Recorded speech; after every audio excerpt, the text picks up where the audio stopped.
What's up, everybody? Welcome back to Empirical Empires on what they teach you in high school. Hey, my name is Jay Glover. Thanks so much for tuning in today. We have yet another episode on an empire that rises and falls just like the rest of them. Today, we're taking a look at the Empire of Mali in West Africa. And while the Europeans were living in the Dark Ages, the Malian Empire was having an absolute party, dusted out in gold.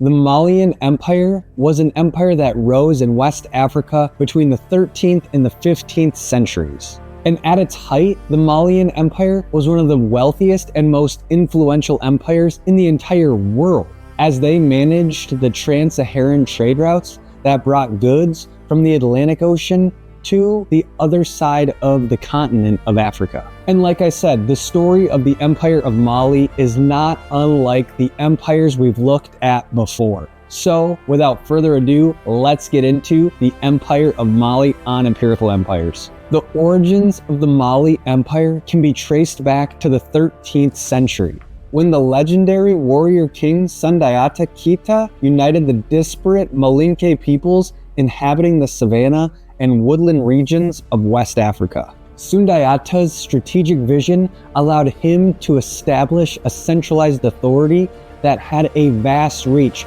across much of the Saharan desert, from the Atlantic Ocean all the way to the legendary city of Gao. And one of the major reasons that the Mali Empire was so dominant was because they managed the Trans-Saharan trade routes. And let's just say, it's really hard to move across a desert, especially if you don't have friends along the way. But within the empire, there were also two essential minerals that everyone around the world was desperate to get their hands on: salt and gold. And with gold comes the richest man in the world. And at this point, you're probably thinking, rare earth minerals, the richest man in the world?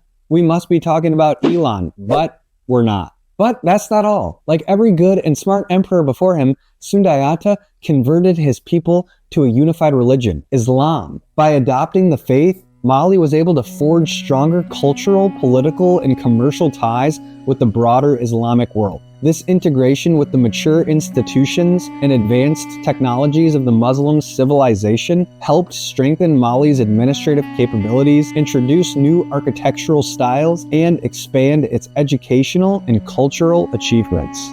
The conversion to Islam gave Sundiata religious legitimacy amongst his people, and it also established a unifying peace that all different people groups could align around with their new associated religion, Islam. And cue step 2 in empire building, he had Sunni clerics go out and share about Islam, converting people group, but also establishing a consistent legal system by which people abided by. A religious legal system is a powerful one because it's not just the authorities that are going to come and get you, it's God, the big one. And not only did they go out and convert the people, they also established mosques and Quranic schools to continue to teach and influence the culture to abide by the Muslim doctrine. This religious transformation further cemented the empire's position as a major player in the geopolitics and intellectual life of the medieval Islamic world. And while Sundiata established the Mali Empire, he was not alive to see it reach its pinnacle. Sundiata died around 1255, with the precise circumstances of his demise remaining somewhat unclear.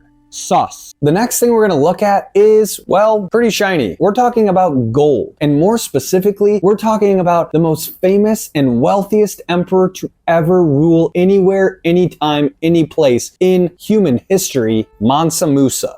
Great nephew to Sundiata Keita, who took the throne in 1312, Mansa Musa is renowned for his legendary pilgrimage to Mecca, a journey that showcased Mali's immense wealth and brought the empire global recognition. Accounts of the Hajj lay out that there were thousands of people following and leading Mansa Musa as he trekked through the desert with thousands of pounds of gold. When Mansa Musa arrived in Cairo, his lavish spending and gift-giving caused a temporary collapse in the value of gold across the region. And the trip was not short. Mansa Musa took nearly 2 years to travel to and from Mecca on this pilgrimage. And upon his turn, after peaceably annexing the city of Timbuktu, Mansa Musa went about building out the Mali Empire to new heights with a focus on architecture and education. Mansa established mosques, universities, administrative centers, all in an effort to expand the religion of Islam within his people group. And beyond that, Mansa Musa had the objective of being world-renowned for both religious studies, education, and culture. Smart play, gotta give it to the guy. He also extended Mali's political and economic control over surrounding regions, making it one of the largest and most powerful empires in the world at the time. However, the same things that brought down all of the empires we've looked at before are the same things that bring down the Mali Empire. And unfortunately, their greatest strengths were also their strongest weaknesses. First, overexpansion. As the Empire of Mali expanded, it became increasingly difficult for the central government to maintain control over its far-flung territories. Provincial governors grew more autonomous as civil wars broke out, as well as civil unrest amongst the people. We see multiple emperors get run in and out of town in the Empire of Mali after Mansa Musa's death due to the desire for power. Additionally, Mali's economy had grown reliant on those two main sources of material, gold and salt. However, as trade routes were disrupted by those external threats, the reliability of both commodities became extremely unreliable, leading to economic disasters throughout the Mali Empire. And now let's get right to the crux of it, because there's one external threat that's lingering out there. It's the Songhai Empire to the east. Led by the ambitious ruler Sani Ali, the Songhai forces systematically conquered Mali's eastern provinces in the 1460s, disrupting the lucrative Trans-Saharan trade routes that had been the lifeblood of the Malian economy. With its commercial network severed, the centralized authority of the Malian Empire quickly collapsed, and loss of control of commodities like gold further disintegrated the Malian Empire's legitimacy amongst its people. As the value of the currency plummeted, civil unrest broke out all throughout the Malian Empire, and local warlords attempted to fill that vacuum by taking control. And what was once a wealthy and cohesive society built upon a centralized authority